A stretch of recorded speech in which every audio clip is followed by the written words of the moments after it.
ភាពមិនច្បាស់លាស់នៃពន្ធគុយរបស់សហរដ្ឋអាមេរិកបានគ្របដណ្ដប់ទៅលើទីផ្សារខណៈដែលវីដេអូកិនកំពុងតែរងចាំទៅលើរបាយការណ៍អត្រាការប្រាក់របស់សហភាពអឺរ៉ុបសូមស្វាគមន៍មកកាន់ព័ត៌មានហេរ៉ាច់របស់ FA Insight ការសង្ខេបព្រឹត្តិការណ៍ទីផ្សារប្រចាំថ្ងៃទី17ខែមេសាឆ្នាំ2025លុយដុល្លារបានបន្តការធ្លាក់ចុះក្នុងបរិវេណតម្លៃ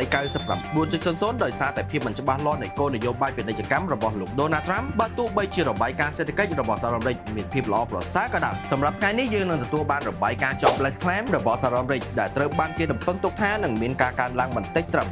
225,000 នាក់បើធៀបទៅនឹងទិន្នន័យចាស់គឺ 223,000 នាក់បូកសរុបទៅនឹងរបាយការណ៍ការអនុញ្ញាតការសាងសង់ដែលត្រូវបានគេរំពឹងទុកថានឹងមានការថមថយបន្តិចមកត្រឹម 1.45,000 ខ្នងបើធៀបទៅនឹងទិន្នន័យចាស់គឺ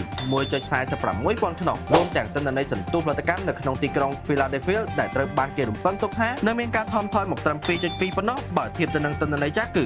12.5 លុយអឺរ៉ូមានភាពល្អប្រសើរដែលទទួលបានអត្ថប្រយោជន៍ពីការធ្លាក់ចុះនៃលុយដុល្លារដែលបានធ្វើឲ្យលុយអឺរ៉ូមានការកើនឡើងក្នុងបរិវេណតម្លៃ 1.1409 នៅក្នុងថ្ងៃនេះយើងនឹងទទួលបានអំពីរបាយការណ៍ដ៏សំខាន់នោះគឺរបាយការណ៍អត្រាការប្រាក់របស់ធនាគារកណ្ដាលសហភាពអឺរ៉ុបដែលត្រូវបានគេរំពឹងទុកថាធនាគារកណ្ដាលសហភាពអឺរ៉ុបនឹងធ្វើការកាត់បន្ថយអត្រាការប្រាក់ចំនួន25 basis point ដែលនឹងកាត់បន្ថយពីចំនួន 2.65% មកត្រឹម 2.40% និងសេចក្តីថ្លែងការណ៍គោលនយោបាយរូបិយវត្ថុរួមទាំងសន្និសីទសារព័ត៌មានរបស់ធនាគារកណ្ដាលសហភាពអឺរ៉ុបផងដែរលុយផនបានបន្តការកើនឡើងរបស់ខ្លួនបន្ថែមទៀតចំនួន7ថ្ងៃជាប់ៗគ្នាក្នុងបរិវេណតម្លៃ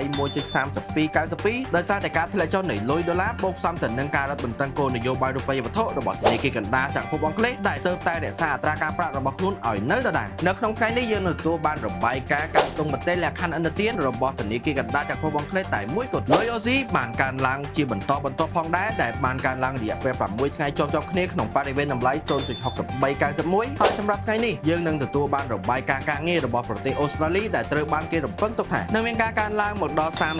39.8000 នាក់បើធៀបទៅនឹងទិន្នន័យចាស់គឺដក 57.5000 នាក់និងទិន្នន័យអត្រាគ្មានការងារធ្វើរបស់ប្រទេសអូស្ត្រាលីដែលត្រូវបានគេរំពឹងទុកថានឹងមានការកើនឡើងមក 4.2% បើធៀបទៅនឹងទិន្នន័យចាស់គឺ 4% លុយយេនមានភាពល្អប្រសើររបស់ខ្លួនបន្ថែមទៀតដោយសារតែការធ្លាក់ចុះនៃលុយដុល្លារដែលបានធ្វើ USD JPY ដែលបានធ្លាក់ចុះក្នុងបរិវេណតម្លៃ 141.600 ហើយនៅក្នុងថ្ងៃនេះយើងនឹងទទួលបានរបាយការណ៍សមតុល្យពាណិជ្ជកម្មរបស់ប្រទេសជប៉ុនដែលត្រូវបានគេរំពឹងទុកថានឹងមានការធ្លាក់ចុះដល់ដក 0.25,000 លានបើធៀបទៅនឹងទិន្នន័យចាស់គឺ 0.19000 លានសូមអរគុណសម្រាប់ការតាមដានព័ត៌មានហិរញ្ញវត្ថុរបស់ FA Insight